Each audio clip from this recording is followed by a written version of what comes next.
کہ ہم اسے نشان عبرت بنا دیں گے، چاہے وہ کتنی ہی بڑی حیثیت کا مالک ہی کیوں نہ ہو۔ انصاف کا ترازو سب کے لیے برابر ہے۔ دوستو، لڑکی نے کہا کہ سلطان، میری گود میں اس بدقسمت و بدنصیب بچے کی طرف توجہ کیجیے۔ یہ وہ بچہ ہے جس کا باپ تو زندہ ہے، مگر یہ بچہ زندہ باپ ہونے کے باوجود یتیم ہو چکا ہے۔ میری بدبختی یہ ہے کہ میرا شوہر زندہ ہے، مگر میں اپنے شوہر کے زندہ ہونے کے باوجود بیوہ کی زندگی گزار رہی ہوں۔ آپ نے یقیناً ایسا یتیم کبھی نہیں دیکھا ہوگا اور نہ ہی ایسی بیوہ دیکھی ہوگی جس کا شوہر زندہ ہو۔ دوستو، سلطان نے کہا، تمہاری داستان تو واقعی دردناک ہے۔ اب تم فوری طور پر اس شخص کا نام بتاؤ جس نے تمہارے ساتھ اور تمہارے پھول سے بچے کے ساتھ اس قدر ظلم و زیادتی کی ہے۔ ہم ابھی اسے انصاف کے کٹہرے میں لائیں گے اور اس کے ظلم کی شرعی سزا دلوائیں گے۔ اور پھر یکایک اس لڑکی نے کہا کہ اے بادشاہ، سننے کی ہمت ہے تو پھر سن کہ میری گود میں جو بچہ ہے اس کے والد قطب الدین بختیار کاکی ہیں، جنہوں نے اب مجھے اپنی بیوی اور اس بچے کو اپنا بیٹا ماننے سے انکار کر دیا ہے۔ کیا آپ کی سلطنت میں اس ظلم کا مداوع ممکن ہے؟ سلطان معظم، کیا آپ ایسے شخص کو اس کے کیے کی سزا دے سکیں گے جس سے آپ اس قدر عقیدت و محبت رکھتے ہیں؟ اگر آپ نے ایسا کرنے کی ہمت کر لی اور مجھے انصاف مل گیا تو آپ کا نام تاریخ کے اوراق میں سنہری حروف سے لکھا جائے گا۔ لیکن اگر آپ ایسا نہ کر سکے تو نہ صرف تاریخ آپ کو معاف نہیں کرے گی بلکہ روز محشر میرا ہاتھ ہوگا اور آپ کا گریبان ہوگا۔ اے سلطان، میں سمجھتی ہوں یہ آپ کے لیے ایک مشکل مرحلہ ہے، مگر آپ نے ابھی تو خود ہی فرمایا تھا کہ شاہی عدل کسی تفریق و تمیز کے بغیر اپنی کارروائی کرے گا اور ظالم چاہے جس قدر بھی طاقتور کیوں نہ ہو اس کو اس کے کیے کی سزا ضرور ملے گی۔ دوستو، سلطان شمس الدین نے فوری طور پر اپنے شاہی کرندے کے ذریعے حضرت خواجہ قطب الدین کو یہ پیغام بھیجا۔ تھوڑی ہی دیر میں حضرت خواجہ قطب الدین رحمت اللہ علیہ تشریف لائے۔ آپ کو اس لڑکی کے الزام کے بارے میں بتایا گیا تو آپ نے فرمایا کہ میں نے اس لڑکی کو اپنی زندگی میں پہلی دفعہ دیکھا ہے، اس سے پہلے میں نے آج تک اسے نہیں دیکھا، اور پھر یہ کس طرح مجھ پر اتنا بھدا الزام لگا رہی ہے؟ شاید اسے کوئی غلط فہمی ہوئی ہے۔ مگر لڑکی چیخ چیخ کر کہنے لگی کہ اے سلطان، میں رب تعالیٰ کی قسم کھا کر کہتی ہوں کہ یہی حضرت قطب الدین ہیں اور جو میری گود میں موجود ہیں یہی اس بچے کے والد ہیں۔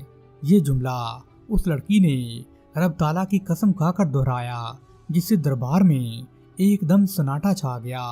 ہر چہرہ سوالیہ نشان بن گیا اور ہر دل مغموم و اداس ہو گیا کہ یہ لڑکی کیسا الزام کس قدر بلند اور روحانی مرتبے والی شخصیت پر لگا رہی ہے۔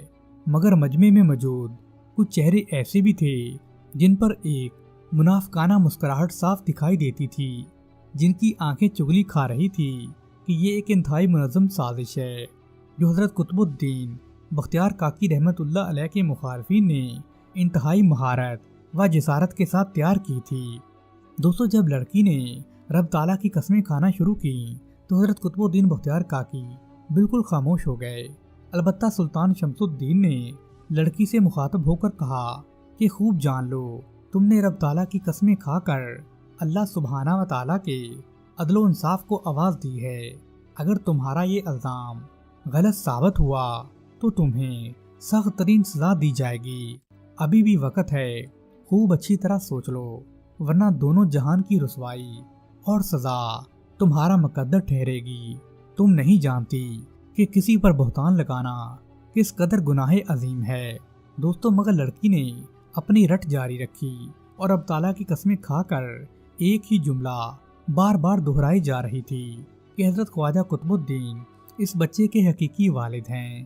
دوستو، اب کافی وقت ہو چلا تھا اور شاہی دربار کے لیے مخصوص وقت ختم ہوا چاہتا تھا، اس لیے سلطان شمس الدین نے دربار شاہی برخاست کر دیا۔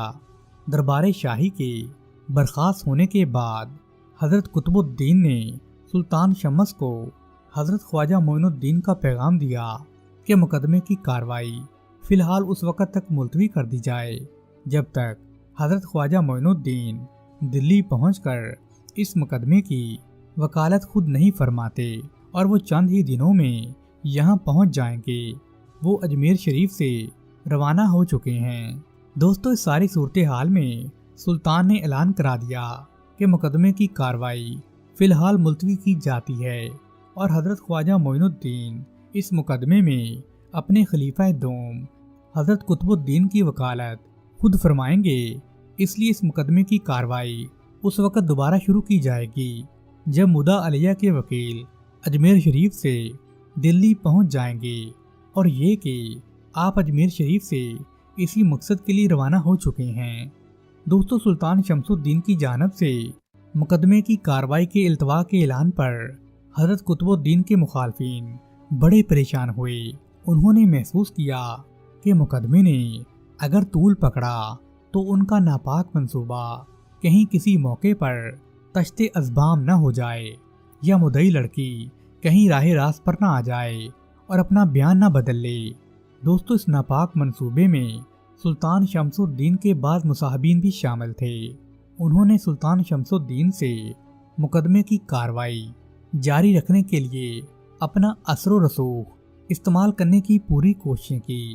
بعض صاحبان اختیار نے سلطان شمس الدین کو یہی مشورہ دیا کہ کارروائی ابھی شروع کی جائے، مگر سلطان شمس الدین نے دو ٹوک اور واضح الفاظ میں کہہ دیا کہ جب تک حضرت خواجہ معین الدین دلی تشریف نہیں لاتے، مقدمے کی کارروائی کسی صورت دوبارہ شروع نہیں کی جائے گی، کیونکہ وکیل کے بغیر کارروائی کس طرح شروع ہو سکتی ہے، جبکہ حضرت قطب الدین خود اپنی زبان سے کچھ کہنے کو تیار نہیں ہیں، اور یہ کہ ان کے پیر و مرشد اور رہبر و رہنما حضرت خواجہ معین الدین نے بھی یہی حکم دیا ہے کہ وہ خود آ کر مقدمے کی وکالت فرمائیں گے۔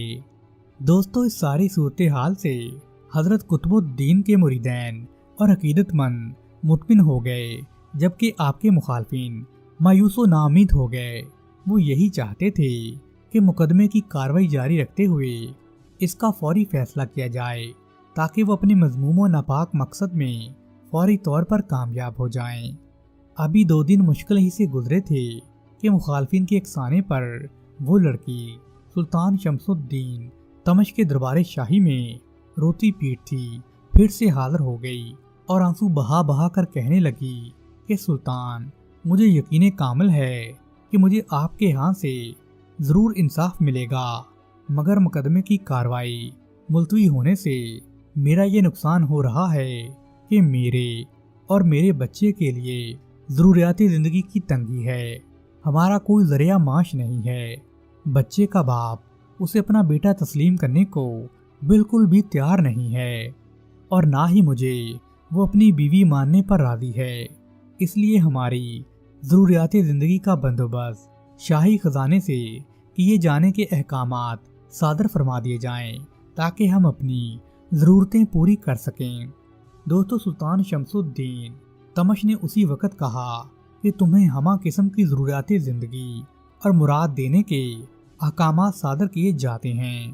متعلقہ حکام کو حکم دیا جاتا ہے کہ تمہیں اور تمہارے بچے کو سرکاری مہمان خانے میں منتقل کر دیا جائے اور جملہ سہولیات فراہم کی جائیں، مگر یہ سہولیات اس وقت تک ہوں گی جب تک مقدمے کا فیصلہ نہیں ہو جاتا۔ مقدمے کے فیصلے کے بعد اس فیصلے کے مطابق تمہارے ساتھ سلوک کیا جائے گا۔ اور دوستو، پھر کچھ ایسا ہوا کہ حضرت خواجہ معین الدین اجمیر شریف سے دلی پہنچنے میں توقع سے زیادہ ہی عرصہ لگ گیا۔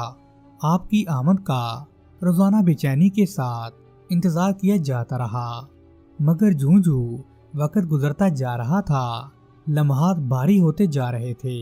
وہ اس لیے کہ مخالفین نے آسمان سر پر اٹھا رکھا تھا، طرح طرح کی چہ مغویاں ہو رہی تھیں۔ کوئی کہتا تھا کہ سلطان شمس الدین تمش جان بوجھ کر مدعا علیہ کا ساتھ دے رہے ہیں، تو کوئی کہتا کہ مدعا علیہ حضرت قطب الدین اپنے آپ کو بچانے کے لیے یہ طریقہ اختیار کر رہے ہیں، بلکہ بعض مخالفین نے تو یہاں تک کہنا شروع کر دیا کہ حضرت قطب الدین موقع پا کر دلی سے بھاگ جائیں گے۔ اس پر حضرت قطب الدین نے فرمایا کہ میں قطعی طور پر روپوش نہیں ہوں گا، دلی چھوڑنے کا میرا کوئی ارادہ نہیں ہے۔ میں اپنے مقدمے کی پیروی صرف اس لیے نہیں کر رہا کہ مجھے میرے پیر و مرشد اور رہبر و رہنما حضرت خواجہ معین الدین نے ایسا کرنے سے منع کیا ہے۔ میں دلی اس وقت تک قیام پذیر رہوں گا جب تک میرے مقدمے کا فیصلہ نہیں ہو جاتا، اور عدالت کا جو بھی فیصلہ ہوگا وہ مجھے دل و جان سے قبول ہوگا۔ اگر یہ میرے حق میں ہوا تو سچ کی فتح ہوگی، اور اگر یہ میرے خلاف ہوا تو میں اسے اپنے رب کی رضا سمجھوں گا، کیونکہ اللہ سبحانہ و تعالیٰ کے ہر کام میں کوئی نہ کوئی حکمت ضرور پوشیدہ ہوتی ہے، اور یہ کہ ہر کام کا ایک اندازہ مقرر ہے۔ اللہ تعالیٰ نے اس مقدمے کے فیصلے کا جو وقت مقرر کیا ہوا ہے اسی وقت فیصلہ ہوگا، اس لیے بے صبری سے کام نہ لو، جلد یا بدیر فیصلہ ضرور ہو کر رہے گا۔ دوستو، سلطان شمس الدین کے لیے خاص طور پر یہ دن بہت صبر آزما اور کٹھن تھے۔ سلطان کا لمحہ لمحہ فکر میں گزرتا جا رہا تھا۔ سلطان شمس الدین بار بار آسمان کی طرف نگاہ کر کے اللہ سبحانہ و تعالیٰ سے یہی دعا کرتا تھا کہ یا رب العالمین، آپ ہی کارساز، قادر و قدیر اور عادل و رحمان ہیں۔ کاش یہ مقدمہ میرے دور حکومت میں نہ ہوتا، یہ میرے لیے بہت بڑی آزمائش ہے۔ اے رب تعالیٰ، مجھے اس آزمائش میں ضرور سرخرو فرمائیں۔ اے مالک مولا، میری مشکل آسان فرمائیں اور اس کٹھن وقت میں میری مدد اور استعانت کریں۔ دوستو، سب سے زیادہ بے چینی اور بے قراری حضرت خواجہ قطب الدین بختیار کاکی رحمت اللہ علیہ کو تھی۔ آپ کی نگاہیں رستے پر لگی تھیں۔ آپ انتہائی شدت کے ساتھ اپنے پیر و مرشد اور رہبر و رہنما حضرت خواجہ معین الدین چشتی اجمیری رحمت اللہ علیہ کے انتظار میں بیٹھے تھے۔ اجمیر سے آنے والے ہر مسافر سے پوچھتے تھے، اس راستے سے آنے والے ہر راہ گیر سے آپ یہ دریافت کرتے تھے کہ اس نے کہیں رستے میں میرے پیر و مرشد کو تو نہیں دیکھا، مگر کہیں سے کوئی خبر بھی نہیں مل پا رہی تھی۔ آپ کی بے قراری بڑھتی ہی جا رہی تھی۔ آپ طویل سجدے کر کے اللہ تعالیٰ سے گڑ گڑا کر التجا کرتے تھے کہ آپ کو اس آزمائش میں کامیاب و کامران فرمائیں۔ اور دوستو، بالآخر سب کی دعائیں رنگ لے آئیں۔ انتظار کے لمحات ختم ہوئے اور دیکھنے والوں نے دیکھا کہ حضرت خواجہ معین الدین چشتی رحمت اللہ علیہ کی سواری دور سے آ رہی تھی۔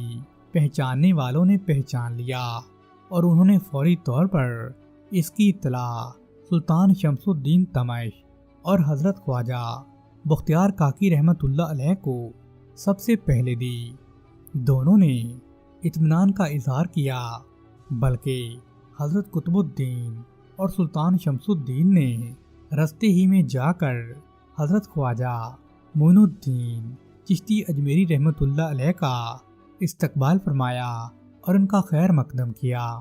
دوستو، اب حضرت خواجہ قطب الدین کے مریدین، ارادت مند اور عقیدت مندوں کے چہروں پر رونق لوٹ آئی تھی۔ سب نے خوشی کا اظہار کیا اور حضرت خواجہ معین الدین کے ہاں حاضری دی اور سلام عقیدت و نیاز پیش کیا۔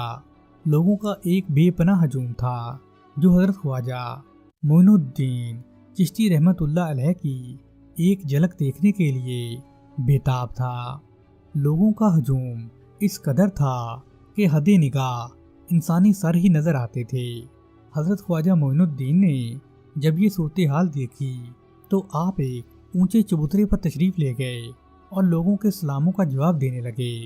ہجوم میں سے بعض کہنے والوں نے کہا کہ یا حضرت، مخالفین نے ایک ولی اللہ کا دامن داغدار کرنے کی ناپاک کوشش کی ہے، آپ ان کے لیے بد دعا فرمائیے کہ رب تعالیٰ ان کے کیے کی فوری سزا انہیں اس دنیا میں دے دے۔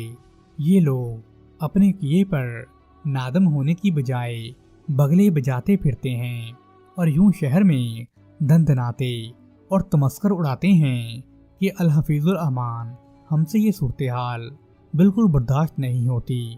آخر ہم کب تک اپنے پیر و مرشد حضرت قطب الدین بختیار کاکی کی ناموس پر ان رذیل لوگوں کو کیچڑ اچھالتے دیکھیں گے؟ ہم رب تعالیٰ کی طرف سے ان کے ناپاک اعمال کی فوری سزا کے طلبگار ہیں۔ دوستو، یہ سن کر حضرت خواجہ معین الدین چشتی رحمت اللہ علیہ فرمانے لگے کہ اے لوگو، صبر سے کام لو، صبر کا اجر عظیم ہوتا ہے۔ صبر کرنا ہمارے آقا حضرت محمد صلی اللہ علیہ وسلم کی سنت اور رب تعالیٰ کا حکم ہے۔ قرآن پاک میں حکم ہے کہ صبر اور نماز سے اللہ تعالیٰ کی مدد طلب کرو۔ قطب الدین کو میں نے ہی دلی میں متعین کیا تھا اور قطب الدین کی ذات پر حملہ دراصل میری ذات پر حملہ ہے، اس لیے ضعیف العمری میں بھی میں یہاں پہنچا ہوں۔ میرے دیر سے پہنچنے کی وجہ بھی یہی ہے کہ میں ناتوانی اور ضعیف العمری کی وجہ سے سفر نہیں کر سکتا، مگر یہ صورتحال ایسی تھی جس کے لیے مجھے یہاں آنا پڑا، کیونکہ فتنہ ایسا تھا جسے رفع کرنے کے لیے میری آمد ضروری تھی۔ میں تمہارا شکر گزار ہوں کہ تم نے اس آزمائش کے لمحات میں اپنے پیر و مرشد کا ساتھ نہیں چھوڑا، اور تم عنقریب دیکھ لو گے کہ رب تعالیٰ ہمیں کس طرح نصرت عطا فرماتے ہیں۔ دوستو، اس دلچسپ واقعے کا دوسرا حصہ ہم آپ کو آنے والی ویڈیو میں بتائیں گے۔ شکریہ۔